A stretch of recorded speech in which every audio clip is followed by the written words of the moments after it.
Nama saya Septian. Kejadian ini saya alami saat saya berusia 5 tahun. Saya dan keluarga tinggal bersama di Desa Sukoharjo, Jawa Tengah. Rumah kami mempunyai halaman kecil dan ada sebuah bangku atau balai bambu kita sebutnya. Biasa saya dan keluarga duduk di balai tersebut dan bisa untuk tiduran juga.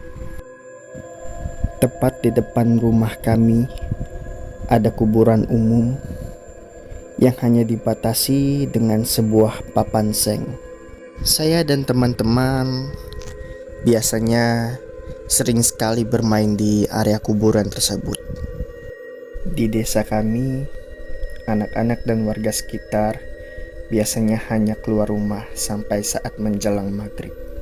Karena memang saat maghrib tiba, kita tidak diizinkan untuk bermain di sekitar area kuburan.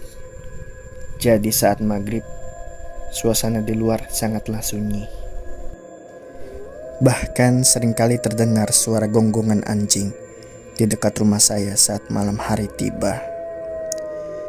Biasanya saya dan ayah saya tidur di depan ruangan dekat pintu rumah.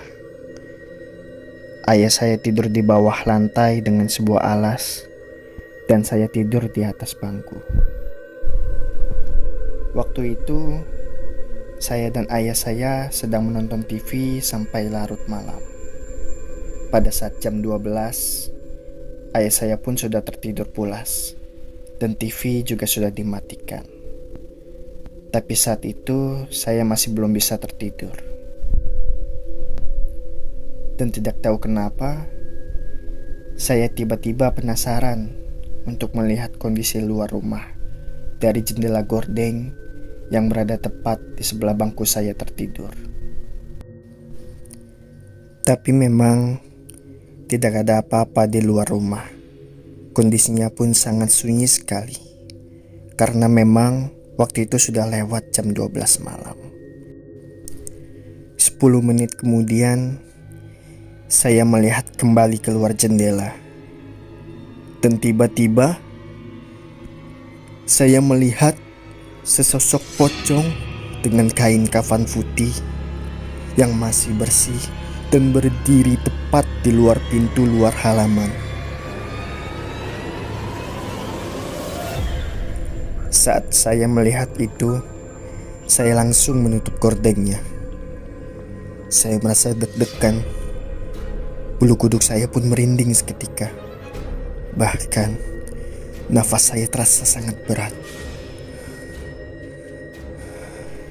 Karena posisi ayah saya saat itu sedang tertidur, jadi saya tidak membangunkannya. Dan tidak lama kemudian, karena saya sangat penasaran sekali, akhirnya saya melihat kembali ke arah luar jendela. Dan ternyata pocong itu sudah masuk di dalam halaman rumah saya. Padahal pintu halaman sudah terkunci. Saya melihat pocong itu dengan sangat jelas, tepat di depan saya. Badannya tinggi dan dengan kain kafan putih yang masih terikat di badannya. Bahkan mukanya pun tertutup dengan kain kafan. Seketika, pocong itu melompat ke arah pojokan halaman rumah saya. Dia melompat-lompat, membuat jantung saya semakin deg-degan. Saat itu, saya langsung menutup kembali gordengnya. Saya mencoba mengambil nafas yang panjang.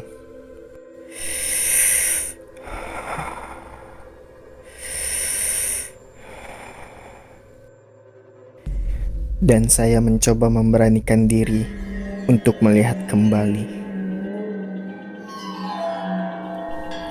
Ternyata pocongnya tiduran di balai bambu yang berada di pojok halaman saya. Pada saat itu, saya pun langsung kabur menuju kamar ibu saya. Pagi pun tiba. Saya langsung bercerita kepada orang tua saya. Dan orang tua saya pun merasa percaya dengan cerita yang saya alami tadi malam. 10 tahun pun berlalu sejak kejadian mengerikan yang terjadi pada malam itu.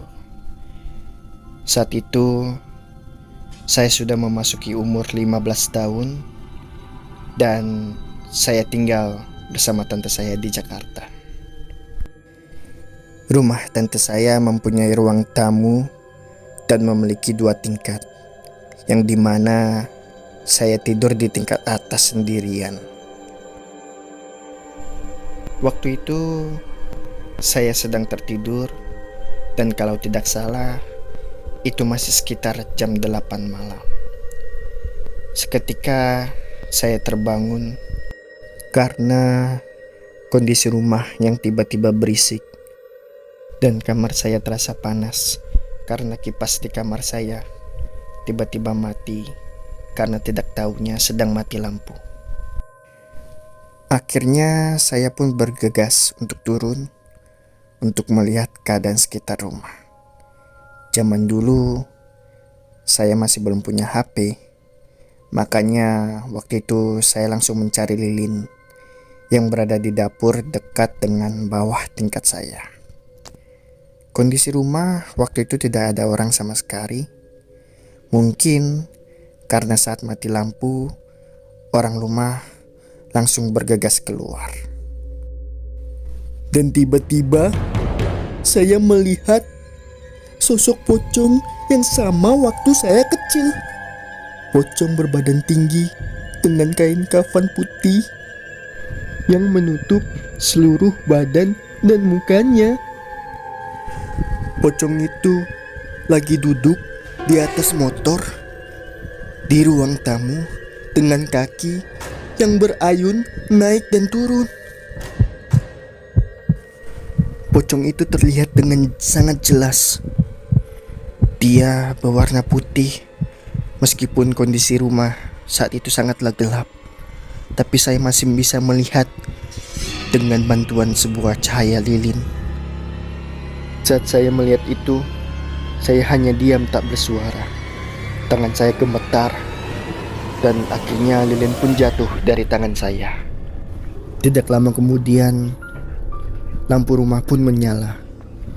Dan di saat yang bersamaan, pocong itu pun ikut menghilang bersama dengan menyalanya lampu rumah saya. Karena kejadian itu, saya pun langsung teringat